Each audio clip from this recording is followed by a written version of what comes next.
Guest today is Yves La Rose. Yves is the CEO of the EOS Foundation. And well, we're going to learn a whole lot of stuff about the state of EOS, where it is all at today. And I think there's no better person to talk to learn about all this than Yves himself. Welcome to the show, Yves. Welcome. Thank you for having me on, Andy. I'm looking forward to talk about EOS today. Yeah, me too. So, look, to begin with, Eve, I suppose let's do what we do at the beginning of the show, and I'll invite you to please introduce yourself.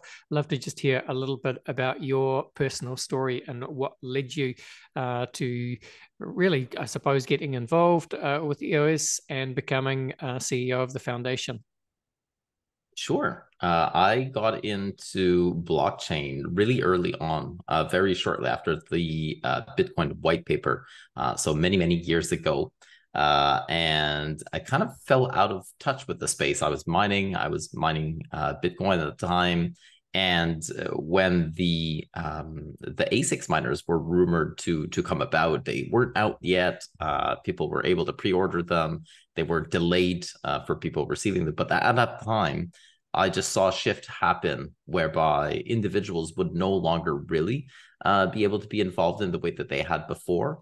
And that kind of decentralization aspect to it was, I was seeing was going to be removed as you'd have these mega mining farms come about. And that's really when I got out of this space. But I came back in around 2016 and then really jumped in 2017. And that's when I came back in full time, essentially. And I launched a block producer on EOS. That's what attracted my attention at first. It was the EOS blockchain generation 3 layer 1 blockchains, promising scalability, promising this idea of mass adoption, that the technology was now ready to be able to be used. And that's really what attracted me to EOS in the first instance. And that's what got me back into the space originally, was this idea that people again would be able to be participants in the network in meaningful ways, as kind of that promise originally that attracted me back all the way back in 2009. Very good. Thank you, Eve. And yeah, I mean, I remember back in those days, I guess 2017, 2018, which is around about where I began to take an interest in what was happening in the crypto markets. Many listeners, I'm sure, will have a familiar story. And obviously, the ICO boom was happening at the time.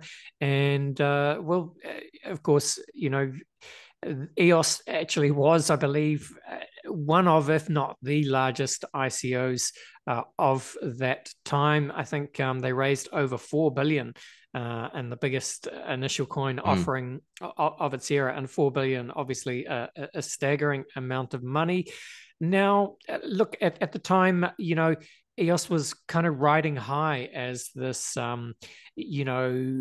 competitor to Ethereum, and had this reputation as Ethereum on steroids. I suppose that's why there was so much interest in the ICO, and why so many people were fans of the platform and its Mm. promise.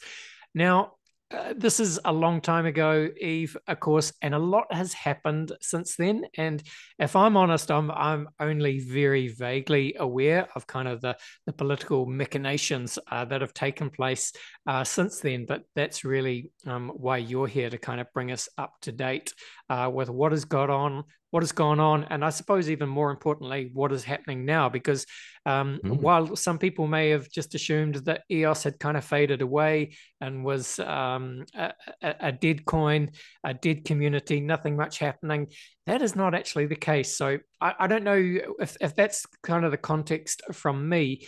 Where do you want to jump in and begin to just start to bring people up to date, Eve? Sure. I mean, I'm sure a lot of your listeners and a lot of people out there in general echo the sentiment that you just shared. They know of the ICO, they know 2017, 2018, crazy years for crypto. And then they know of kind of the fade out, and they don't know anything since. So I think addressing that and actually talking about that is a good starting point. So you're right. The ICO was the largest ICO. It's still to this date the largest ICO, and it attracted a lot of people in the crypto space at the time. If you go back and ask, the majority of people had heard of EOS, many of them had participated in the ICO for EOS, and there was a lot of expectations on what EOS would do. It was one of the first, if not the first, generation 3 layer 1 blockchains. It was promising scalability. And there was some heavy hitters behind it in terms of the tech and what they'd be able to accomplish. And that clearly played a role in its early success. And I think a big part of it as well was that the founders at the time, with the money that they were raising and the money that they had raised by then, they were committing a significant portion, the majority of it, back into the ecosystem in terms of investments. And we look at that now in 2023, many of the later coins that launched were backed by VCs or were backed by some prominent firms. And they were, part of that motto of reinvesting into developing the ecosystem itself. When the network launched, it's pretty bare. There's very little tools, very little applications, but this concept of having a body that can then redeploy capital to kind of accelerate that early growth for those components that we know are required, or at least are helpful in to generate and to create and nurture an ecosystem. Having that external capital that's promised, that's committed to it, is a key point of that. And unfortunately for EOS, that did not happen. So the money from the ICO raise did not go to the ICO community. It was left in the hands of a private entity, and that private entity did not reinvest. And so you essentially had this community that was somewhat at a loss, because they had all these expectations on their shoulders. They didn't have any capital. They didn't really have a means of assembling themselves. And the coin and the rest of the market essentially kind of caught up to it. And so you had a period of about 2.5, 3 years or so where EOS was very similar to what you're saying, where it was in a way a dead coin or a dead community. There were clearly some people still there. I was there throughout, and there were others there as well. But in general, compared to the hype, compared to the fanfare of 2017, 2018, a lot of that had gone away. And a big part of that, like I mentioned, is just due to the lack of resources. You have this community, these developers that essentially gave all of their money up in the ICO, and thought that there would be this idea of a centralized body that would be able to redeploy that capital, but in more effective ways. And that never materialized. So not only do they not have any capital, they don't have any means to be able to go get that capital back. And that period of time was very, very difficult, at a time where competitors are also coming up and they're catching up on the tech advances that EOS had at the very beginning. Although EOS still remains the fastest, most scalable blockchain, there are other components to make a thriving ecosystem that are as important, if not more important, and were not present during that period of time. That's right. And so even be useful then, you talked about the, I suppose, the entity that organized and ran the ICO. And as I understand it, that was Block.one. Which Correct, was yes. at one time, if not founded or headed, Brock Pierce as the personality that people will remember as being associated with Block.one. So if Block.one has essentially acquired 4 billion in capital from the EOS ICO raise, and you say that they said the intention was to over time reinvest that back into the ecosystem in a smart and sustainable way, but it seems like that didn't happen. So maybe you can give us your perspective on what Block.one instead did and where they are today, just as context before we come back to where EOS is at. This will be interesting. So I really can't comment on where they are today. What I do know is that if you wake up one morning, you suddenly have $4 billion, I would imagine that it likely changes what you imagine you're going to do when you wake up in the morning going forward. And as much as you may have said that you were going to commit and or had made promises of recommitting those funds, once you're sitting on that treasury, things become very real and things become very different. So I don't know what changed internally as to why they would not follow through on that, because I think they would have they had this massive community behind them. They had an amazing product that they have built. really the sky was the limit for them. So why didn't they continue? That's a really good question that they'll have to answer. There's currently a class action lawsuit that has been ongoing for years that they're attempting to settle. There are a few other options out there on the table for EOS token holders, but essentially the founders of Block.one said one thing and they ultimately ended up doing something else. And the EOS community, leveraging the tool itself, leveraging the blockchain itself, have rallied together. And since the formation of the ENF and even prior to that, essentially been taking steps to hold Block.one to account, because as much as this is new uncharted territory, that the space itself is quite nascent, accountability still remains par for the course. And when entities such as this raise that amount of capital, there does come certain responsibilities attached to that, regardless of whether you have a written contract or not. Your words, what you say, what you do in order to accumulate that capital definitely matters a lot in the long term. And so as much as we don't know why they didn't do what they said they were going to do, the community is trying to hold them to account to make sure that this never happens to anybody else again. And would you say, is Block.one, is Brock Pierce, are they still generally, perhaps from a distance, supportive of EOS and its vision, its community, and its token, or are they trying to pretend that they were never around? I think it's somewhere in between. I wouldn't say that they're supportive. I would say that for a long time now, for a period of time, they would say that they were supported, but the actions really didn't match the words, and that extended for quite some time. And once it became very apparent, where as much as you want to at some point, it could be subjective that they were supporting, but at some point it became very tangible that they were not. In large part, that's where the GitHub repository comes in, because it became very clear that there was no longer any commits to it. It was night and day. It was on or off. You can't really hide from that. Outside of that, though, in terms of support, we've heard a lot of, soon, it's coming soon, we'll do this, we'll do that, and it never came. And so when the community took matters in its own hands, they essentially fired Block.one. They essentially and there's a lot of shenanigans that went around that time as well between Brock and Block.one, because Brock had left Block.one at the time. A lot of shenanigans on trying to take some of the tokens that were still on chain to allocate them to Brock, and Block.one did not own those tokens, so they weren't in their rights to be able to do so.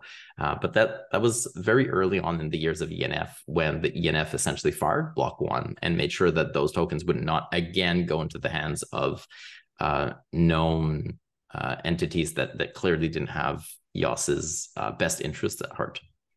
But where they are today, what they're doing, your guess is as good as mine. And look, it's a problem or a story that we've seen told time and time again in the crypto space, Eve, and it really speaks to, I suppose, philosophically, the weakness of humans, if you like. We're susceptible to greed and pride, and you name any kind of human emotion. And on one sense, that is the ethos of blockchain, is kind of exists to try and take some of those problems out of the picture. But it's just early messy days, and we're not quite there yet. Correct. Yes, I think you're right on that. It's funny how if you go back to 2009, part of why Bitcoin, I wouldn't say it was invented. There are multiple reasons why that kind of came about, or their theories in a way. But definitely at that time, if you go back to the 2008 crash, you go 2009, the 99% versus 1%.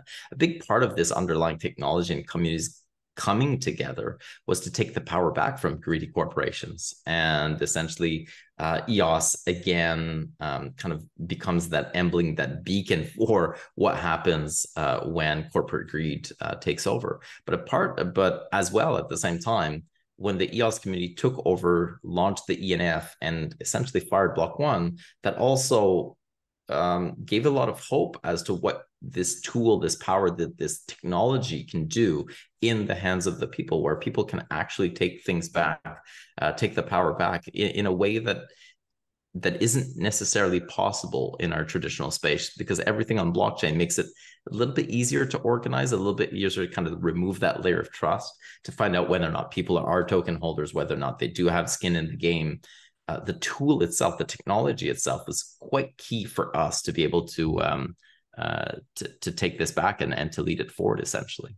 And that's something that would not have been traditionally I'm not saying easy to do. I'm not even sure if it would have been possible to do in a traditional space. And so blockchain, very nascent, very new, but we're already starting to see what you can do with the tool, the underlying tool, outside of the tokens, outside of the other use cases.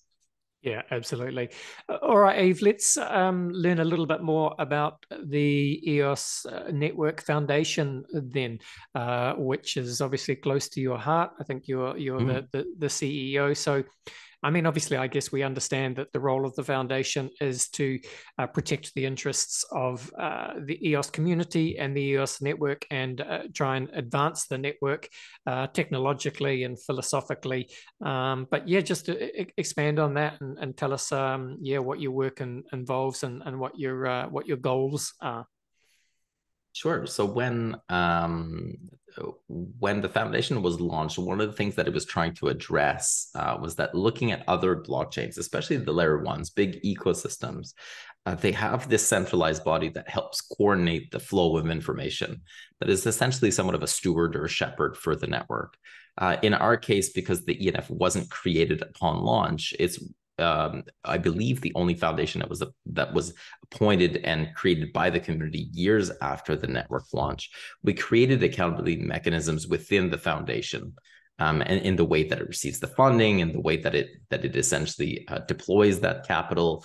And ultimately, what it was created to do was to fill that gap, to fill that void of having an entity that had a larger sums of capital that could coordinate on the behalf of the network. For example, with exchanges or with government bodies, with regulators, that type of thing. So when the regulators or when an exchange, they want to talk to one body, they want to talk to one person. When you have a network that's decentralized, just like EOS or like Ethereum, like Bitcoin, which nodes do you talk to? Which one? Who represents the network? That's why foundations are quite key. And so that was one of our primary goals. And since then, what we've been able to do, I mean, a big part of the job of the NF is really to reach out to the stakeholders, to the token holders, to the application developers, to the business operating on the network, and find out what are they doing, what are they using the product for, and what are they needing, what's not there yet, or what are the trends, what's coming along. And so it's this share of information, this constant input into the ENF of information, and output in terms of that capital deployment, in terms of tools, etc., protocol features. And this is really at the core of what we started off doing when we created. And since there, in the last 2 years, then it's expanded to obviously have more functions outside of this. But generally at the base, that's what it is. It really is to enable businesses, developers, and individuals to build on the EOS network. Yeah, and I understand then, I've seen the EOS Network Foundation, you've announced a major consensus upgrade, Antelope Leap 5.0, which I believe is scheduled for launch Q4 this year. So yeah, Antelope Leap, Yves, what is involved here? Sure. So part of the ENF coming in was also that rebrand. So if we go back to this topic or the subject of Block.one and kind of the dead years of EOS for a period of time, one of the things that the EOS community didn't even have was access to its own repo. So the code repo belonged to Block.one, all the assets, the icons, etc., all belonged to Block.one. And so what the community did, and what I led alongside other chains that are also using the same underlying software stack, is we created Antelope. We essentially took over the code repo, added functionality to it, cleaned up a lot of what was left stagnant over the last remaining years prior to that, and we created Antelope. It's essentially the software stack that used to be EOS.io, was rebranded to Antelope, a lot of new features, and a lot of new functions within it. So that's the base Antelope. Now with Antelope, because now we're the owners of the community, essentially, it's open source, so there's no owner, but in a way, we're the owners of the software, we're the maintainers, the developers. We've committed to, and we've been withholding that commitment from the very beginning, where we typically do a spring release that is a little bit easier. Not everybody needs to upgrade it, add some functionality, some speed, some really cool features to the software stack. And every fall or so, we do breaking changes, we do consensus upgrades. And the next one coming up that you just mentioned, Leap 5.0, it's our latest consensus upgrade that we'll be doing. We did one last September, October of last year. This one is quite big because this one will fundamentally change the consensus algorithm at the base of EOS. Whereas right now it's DPoS, it's delegated proof of stake. This will move it to something that's more in line with what hot stuff is. And the hot stuff was used for by Facebook for their Libra project that never ended up launching. But that consensus algorithm is very powerful, and that's what we're switching to, and that'll open up a whole new world of possibilities in the way that consensus is currently reached on EOS, splitting that up within multiple roles if we want to, and then adding a number of validators that's just not currently possible, at the same time of reducing finality that currently stands at around 180 seconds, so about 3 minutes, down to within a few seconds, between 1 to 4 seconds or so. So it's a major technological upgrade that's coming up, but also opens the door to governance change possibilities in the future as well. Very, very nicely said, Yves. Yves, look, it sounds great. What would you say to anyone in the EOS community? I'm sure the real community stalwarts, if you like, are probably deep in the weeds already, and they know all this stuff. But maybe for people who aren't quite up to speed with where the project is at, maybe they had some EOS tokens back in the day. Maybe they're still holding some, hoping for a revival. Or for people listening to this and they're trying to get a sense of, man, this sounds good. Can Yves bring EOS back from, I don't know where you are on the kind of the market cap table, but from can as a top 10 coin, can you make it back to the top 10? Just give us a sense of where you'd like to take EOS again, and what people should look for. That's a good segue. I mean, we used to be top 10. We're currently roughly, we flow between 40s and 50s. But the goal is definitely to be back into the top 10. And that's a huge challenge. Nobody's ever been able to pull that off as far as we know. And so if you do have EOS tokens, or if you're interested in the EOS blockchain, there's definitely a lot of activity going on. There's a lot of progress, a lot of applications developing, a lot of applications migrating over from other chains onto EOS. And that original dream that we had with EOS, or that I know part of what sold me to EOS, was this idea of scalability, this idea of mass adoption. And in the space in general, as a whole right now, we've not really seen anything that can be considered mass adoption. And this is where EOS really shines. And with the functions that we're adding at the end of the year, we're still pushing towards that. So this idea is that EOS was always the most scalable, the most powerful, the fastest, most reliable blockchain. That was the goal. That still remains the case. And to this date, it still is the only blockchain that's ever accomplished more than 100 million transactions per day, consistent for months on end. 124, 125 was our peak. Putting that in perspective, that was more every single day than Bitcoin and Ethereum for an entire year. So EOS is really made, and to this date, that's still the case, at an extremely cheap or very low cost, while being reliable. So the network hasn't gone down. And it's essentially been 100% uptime since June 2018. So that's 5 years and counting. Part of what is attracting, or what we're positioning ourselves for, is we believe that at some point there's going to be another bull market, and at some point there's going to be an application, or a type of application, or some kind of a use case that is going to open the floodgates onto crypto from mainstream stakeholders. And they'll need a home where and developers will need a home where they can deploy their applications, and everybody can actually start leveraging using this technology. And very few people are capable of doing that. Very few networks will be able to host that, and we're still working towards being able to do that. And it's a huge challenge. So to be able to process hundreds of millions of transactions per day reliably, at a marginal, basically low cost and negligible cost, is a huge feat. So everything we do, we've been continuing down that path, positioning ourselves for when that moment comes. And we got a glimpse of this with GameFi last year with some play to earn games. We started seeing volume that was much higher than normal from regular adoption. Now we've seen that died out again with the current bear, but we're hoping to see that and more come back out again with the next bull, and EOS will be ready for it. Very good, Yves. Well, I hope that is the case. Just as we start to finish off, Yves, I can see you've got a very handsome beard there, and on your Twitter you describe yourself as a modern day samurai. What does it mean to be a modern day samurai, Yves? For me, being a samurai, so I lived in Japan for quite some time. My wife is Japanese, so it holds a really dear place in my heart. But this concept of being a samurai, it really exemplifies the concept of discipline. It's this idea of waking up every day and working at your art, whatever that art may be, or whatever that skill set may be, and refining it day in, day out, and basically doing that one thing over and over and over and getting really good at it and becoming a master at it, that somewhat calmness of that discipline as well.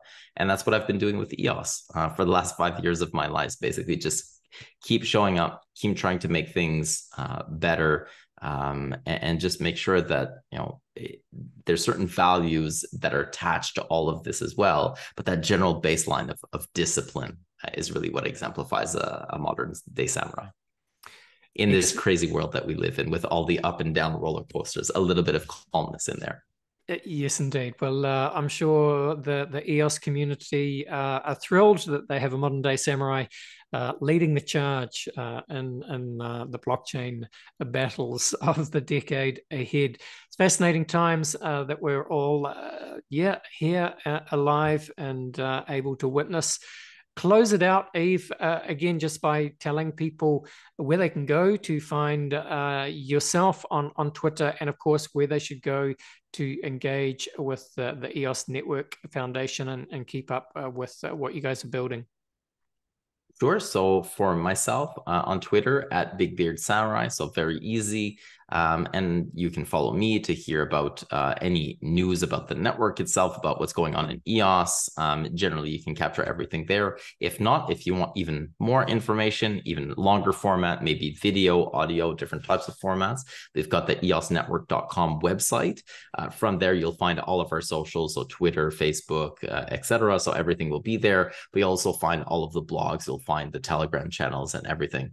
So head out to eosnetwork.com /blog if you want more of the blog type of written pieces. If not, then just scroll at the bottom. You get all of the socials there.